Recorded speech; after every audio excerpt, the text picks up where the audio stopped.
Dame i gospodo, dragi prijatelji, dobroveče i dobrodošli na promociju Ruskove knjige. Za izdavača ove knjige potpisana je fondacija Knez Miroslav Humski iz Trebinja, a za suizdavača Društvo za arhive i povjesnicu Herceg-Novsku iz Herceg-Novoga. Dozvolit ćete par riječi o fondaciji. Fondacija Knez Miroslav Humski iz Trebinja osnovana je 2017. godine i broji 30 članova. Primarni cilj fondacije jeste prikupljanje i objavljivanje dokumenata srpske kulturne baštine. U saradnji sa Društvom za arhive i povjesnicu Herceg-Novsku pokušavamo prikupiti i objaviti što je više moguće dokumenata koji se tiču ovoga podneblja i srpskog nacionalnog korpusa. Fondacija ima neka vlastita sredstva, svi članovi fondacije prilažu određenu sumu novca mjesečno i iz tih sredstava se radi sve aktivnosti. Naravno, tražimo pomoć od institucija kulture, od grada Trebinja, ministarstava i takvu pomoć dobijamo. Ovom prilikom bi se zaista zahvalio Ministarstvu za dijasporu Republike Srbije, gradu Trebinju i samoj fondaciji koji su izdvojili sredstva za ovu knjigu koja je pred vama večeras. Posebnu zahvalnost dugujemo Muzeju Hercegovine koji je uvijek tu za nas i zaista nam daju jedan fini prostor, jednu finu podršku.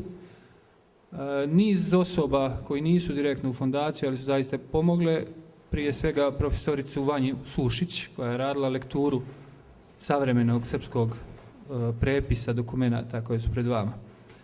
Sama knjiga objavljuje 304 pisma dubrovačkog ćiriličkog pisara Ruska Hristoforovića u periodu od 1395. do 1423. godine. Na knjizi gospodin Goran Komar radi od 2012. godine. Gospodin Pavle Ratković se priključuje 2017. godine, a fondacija Knez Miroslav Humski sa svojim kapacitetima učestvuje od 2017. od kada je i osnovana. Po blagoslovu vladike Dimitrija, vladike Hercegovačkog, ova knjiga je dio proslave 800 godina jubileja eparhije Zahumsko-Hercegovačke i dio je jednog velikog projekta, kao što napomenuh na početku, prikupljanja i objavlje svih dokumenata do kojih možemo da dođemo, tiču se srpske kulturne baštine. Na knjizi je najviše radio gospodin Goran Komar u Dubrovačkom arhivu i ova knjiga donosi po prvi put originalnih dokumenata iz arhiva i prepis na savremeni srpski jezik. Više o svom radu i o knjizi će nam reći gospodin Goran Komar. Dragi prijatelji, ogromno nam je zadovoljstvo da baš u Trebinju priređujemo prvo predstavljanje Ruskove knjige. Brojna dokumenta, brojna pisma Dubrovačke republike, to je već onaj period u kojem je Dubrovačka republika dobrano zagazila u vraćanje svoga državnog subjektiviteta, postignuvši Višegradski ugovor, poznati, ali zaista određen broj dolazi na adrese vlastelina trebinskih, dakle, ličnosti koje su tada stanovale i živjele u trebinskim naseljima. Pokušat ćemo da napravimo jedan mali ćirilički vremeplov. Krug svetih usopših lica i profani krug destinatara Dubrovačke republike, sabranih u Ruskovoj knjizi, pokazuje lice diplomatije unekoliko senzibilisane balkanskom grudom svetosti, a ne isključivo rigidne, počivajuće isključivo na političkom pragmatizmu. Ko su sveta lica vlasteli Dubrovnika, koja je sastavljala državna akta sabrana u Ruskovoj kopijalnoj knjizi? Isključivo. Svetopočivši knez Lazar. Svetopočivši kralj Tvrtko, prvi Kotromanić, i pogledajte svetopočivši veliki vojvoda Rusaga Bosanskoga Vlatko Vuković, također jedan od kosača.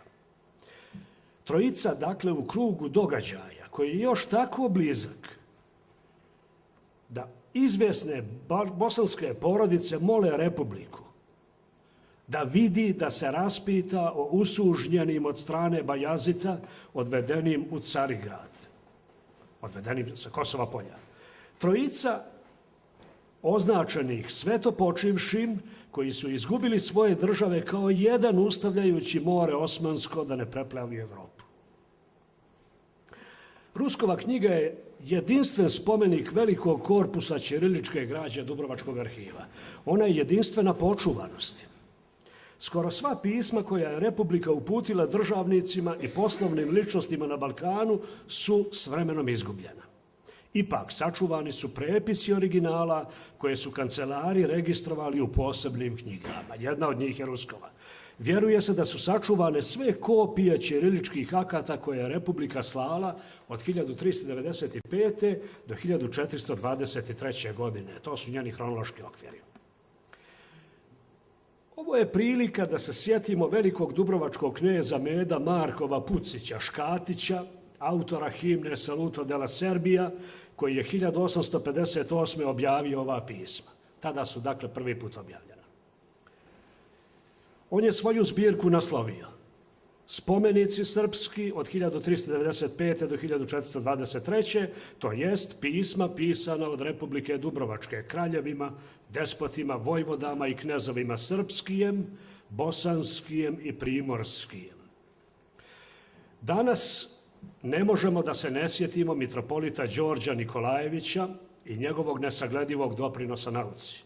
Toga paroha, učitelja, profesora bogoslovije i protoprezbitera, čiji rad zaslužuje posebnu pažnju i naše trajno sjećanje. Nikolajević je 1846. upućen za protoprezbitera u Dubrovnik, gdje je ostao do 1858. Dakle, baš do godine kada veliki dubrovački knez Medo Pucić objavljuje svoje spomenike srpske i u sastavu tog korpusa objavljuje Ruskovu knjigu. On je prije odnošenja dokumenata Dubrovačkog arhiva u Beč u Dubrovniku prepisivao ćirilička akta i krijući od policije u postavi odijela iznosio načinjene kopije. Od 1885. bio je mitropolit Dabrobosanski, dopisni član Društva srpske slovesnosti, postao je 42. godine, a od 50. član njegovog jezikoslovnog, istorijskog i prirodoslovnog odsjeka. A Srpskog učenog društva od 1864. bio je počasni član Matice Srpske. U svome pismu Društvu srpske slovesnosti iz 1855.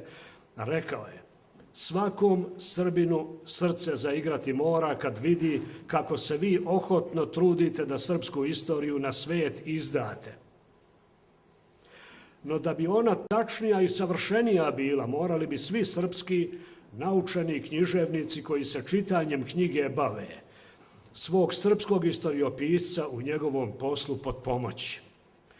Sredinom 1851. društvo je namjeravalo da uputi Nikolajevića u Mletački arhiv, ali je taj plan osujećen jer mu austrijske vlasti nisu dozvolile rad u arhivu i stoga što mu je vid oslabio. Nikolajević je pribavio rukopisnu knjigu Republike Raguzine Eiusque optimum insignia, a 1857. Đorđe Nikolajević je sačinio prepise iz knjiga Dubrovačke republike, kao i ispise, preznačajne ispise iz Dubrovačkog arhiva, koji se odnose na Srbe iz Liber Viridisa. U izvještaju o radu Srpskom učenom društvu iz 1963. Đorđe Nikolajević je istaknut kao jedan od onih koji su najviše pomogli u brižljivom prikupljanju starih rukopisa, kojima se narodna prošlost osvjetljava sa istorijske i jezičke strane. Nisam mogao da ne pomenem ove pregaoce koji su delali u 19. vijeku na izučavanju i objavljivanju i donošenju svome naroda ovih preznačajnih kodeksa i dokumenata znamenite Dubrovačke arhive. Dozvolite još jedan osvrt. Stara dalmatska i humska zemlja dugo je bila pod jurisdikcijom Rimske patrijaršije.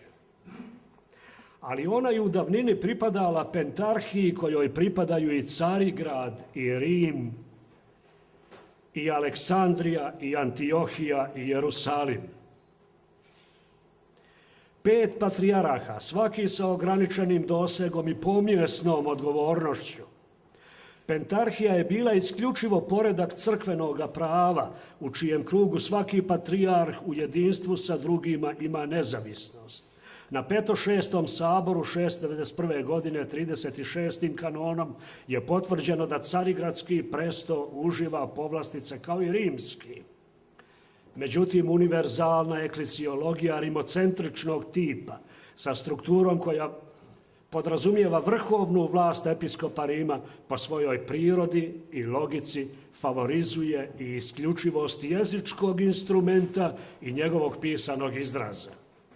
Sukob koncepata starog pravnog crkvenog ustroja pentarhije i rimskog cezaropapizma ogledao se u istorijskom varničenju u doba velikog i za sve Slovene prezaslužnog patrijarha Fotija.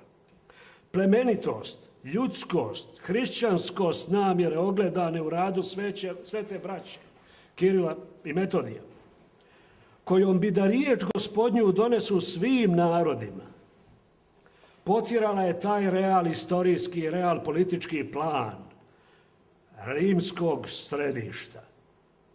Pa su sveta braća putem svoje kulturno-prosvjetne emisije vaspostavljala jedan znatan politički, ali i kulturni uticaj.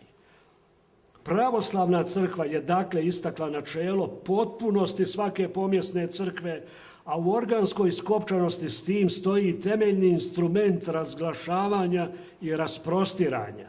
Čim je svjetlo Božije obasjalo svijet, uslijedilo je donošenje vijesti na svaki kućni prag. Svakoj osnovnoj zajednici.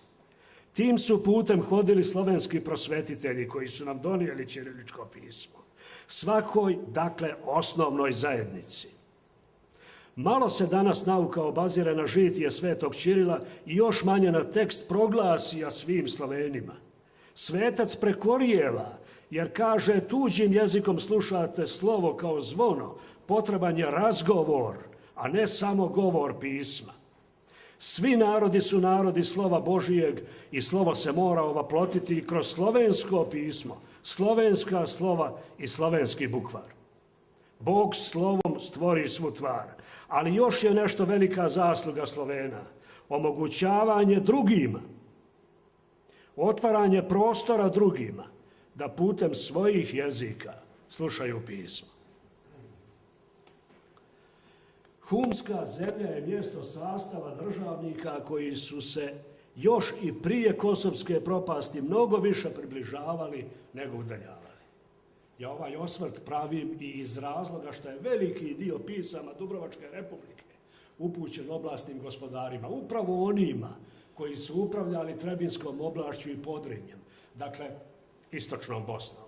To su dakako znameniti Kosač i Kosačić. Sandalj Hranić koji je vas postavio, koji je uspostavio tu veliku teritoriju koju će naslijediti njegov sinovac Stefan, mnogo poznatiji sinovac Stefan, herceg Stefan Kosača. Užurbano vrijeme svetoga kneza Lazara i kralja Bosne, tvrtka prvoga Kotromanića, obilježeno besprimjernom u sveukupnoj istoriji Balkana saradnjom i razumijevanjem, uplovilo je u nešto mirniji tok u vrijeme njihovih nastavljača u kojem obje zemlje sazdavaju život crkve, oplemenjen najpotpunijim crkveno-vjerskim opitom države istočnih Romeja i njihovih pravoslavnih susjeda, koje su počivale na srpskim ćiriličkim državnim deklaracijama koje jesu istovremeno i iskaz vjere. I to je vrijeme ispunjeno i najcjelovitije izraženo programom isihazma. Nepokolebljivom nadom u vaskrsenje države pravoslavlja. I grobni spomenici zemlje, spomenici vjere, govore isključivo taj koncept vjere, sazdavanja sebi doma Hristovog, onako kako je i stari herceg izjavio ktitorskim natpisom. Nije nam daleko od Trebinja, na arhitravnoj gredi crkve u Sopotnici i njegov podanik, krstijanin Petko, pod Sokogradom. Nije naša istorija istorija pljačke i beslovesnog tumaranja za stadima na cestama Balkana. Kada bi pogledali samo na visoke domašaje srpske grobaljske kulture u cijeloj Bosni i Hercegovini i kada jednom, ako Bog da, postignemo da vidimo mapu crkvišta Hercegove i bosanske zemlje vidjet ćemo svu visinu ukupnog kulturnog prinosa i sadržaja ovoga naroda. I dok god i jedan pastir koji kazuje svoje krsno ime, kako su kazivali znameniti Sankovići iz Zaborana, dakle, dok god i jedan pastir stoji na planini Balkan, njegov će štab biti štab Svetoga Save. Molim vas sve, dajte da jednom učinimo da grobaljsko i katastarsko zemljište Srba i spomenike naslagane jedan na drugi, koji paraju nebo, zapišemo kao srpske narodne i crkvene biljege. Ova knjiga je objavljena zahvaljujući prilozima Trebinjaca i jednog Paštrovića, čija su imena istaknuta na njezinim prvim listovima. Ona je saborno djelo i rezultat male žrtve žitelja Trebinja koji su izdali nalog za odvajanje od ličnih dohodaka 10 konvertibilnih maraka i također pomoći grada Trebinja. Oni su pokazali kako dalje, ka svetom i božanstvenom opštem listu Tvrdoško-Savinskom i nepreglednom zboru svetih lica i darovalaca crkve pravoslavne. Ovim najavljujem sljedeći projekat, mi smo ga pripremili i sve vas zajedno molim za podršku tome projektu. To je znameniti sveti i božanstveni opšti list Tvrdoško-Savinski. Dakle, jedan ogromni iscrpni zbornik darovatelja manastira Tvrdoš u 17. vijeku, dokle je trajao fizički do onoga razvora u Morejskom ratu, a onda knjiga prenešena Savinskome svetome bratstvu, nastavljena Savinskim svetim bratstvom, uvezana i pažljivo čuvana do naših dana. Dakle, potpuno je pripremljena za štampu. Vjerujte mi, nema Trebinskog, nema Popovskog, nema Bilećkog sela, čitave regije koja nije priložila svoje familijarne pomenike, zahvaljujući darivanju Tvrdoša i Savine, koji moramo posmatrati u njihovoj nesumljivoj, očiglednoj organskoj svezanosti kao jedan manastir. Ja sam danas, dozvolite mi da kažem svoj utisak, uvjeren da kao što je Dobrićevo i Kosjerevo imalo svoje metohe i maslinate u sjeverozapadnoj Boki na domak Herceg Novoga, da je tako i ta Savina, kažu ratom zapustjena, jeste i turskom okupacijom zapustjena, bio metok Tvrdoški.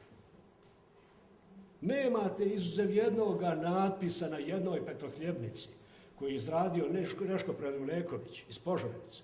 Nemate gotovo ni jedne vijesti o Savini u 17. vijeku.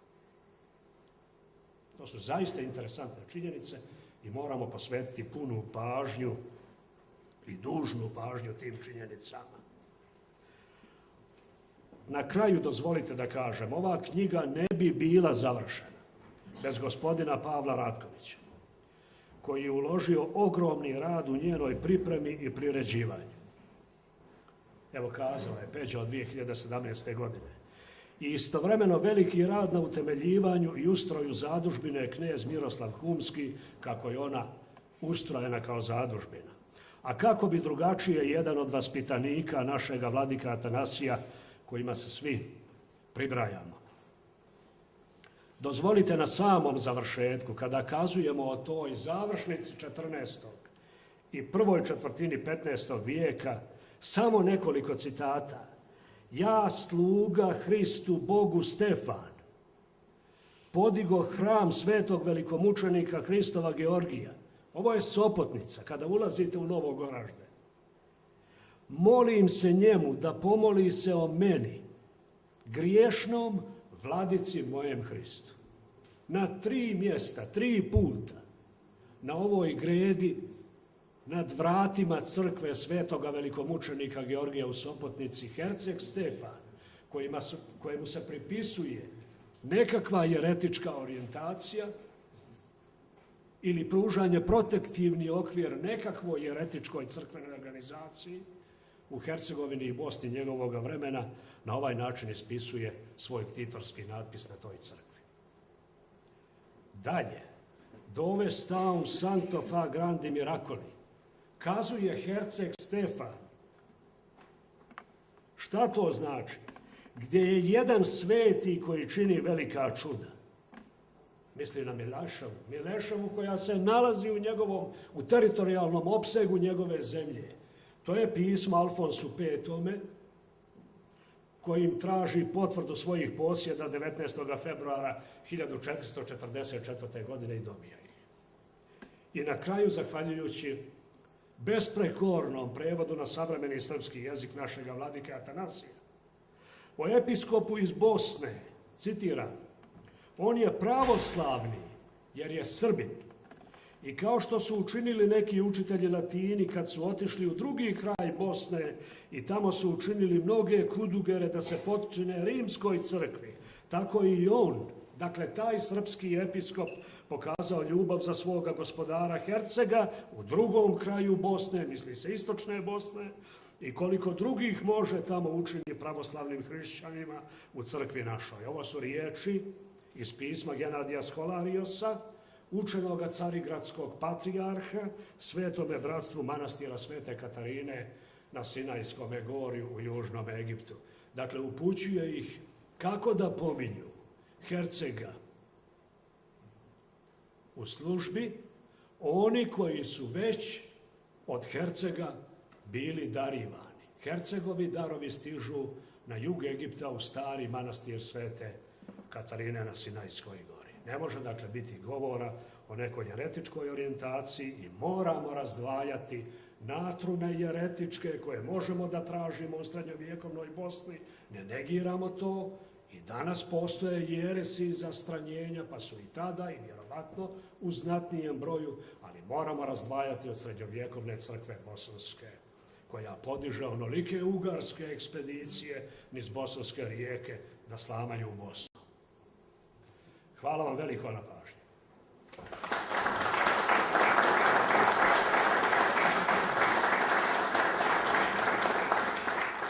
Hvala Goranu. Pošto nam je već i otkrio položaj, sva djela koja budu objavljena ove godine, nadamo se da će biti još 3, bit će u sklopu proslave 800 godina eparhije Zahumsko-Hercegovačke po blagoslovu vladike Dimitrija. Malo značaj ove knjige je za mene kao laika, Goran ipak čovjek koji je već u tome više decenija. Između 304 pisma postoji 10-ak pisama koje se pišu ili koje piše carica Milica, Kirevgenija u monaštvu, kako se u tom periodu zvala. Dakle, ona carica Milica koja je u našem predanju, našoj istoriji velika supruga kneza Lazara i njen sin, despot Stefan Lazarević, između ostalog Goran je napomenuo i Sandalja Hranića i niz velikaša sa područja današnje Hercegovine, Srbije, Bosne i tako redom.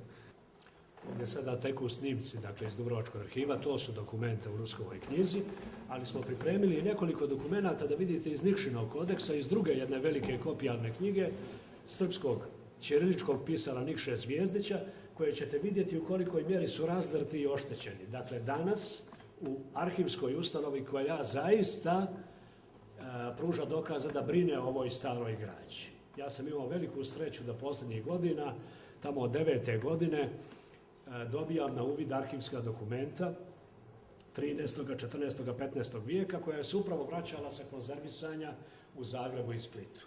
Međutim, pogledajte evo iz kodeksa Nikše Zvijezdića u kolikoj mjeri su oštećena ova arhivska dokumenta. Ovdje postoji pisma bosanskih banova i bosanskim banovima iz Dubrovnika i kasnije bosanskim kraljevima.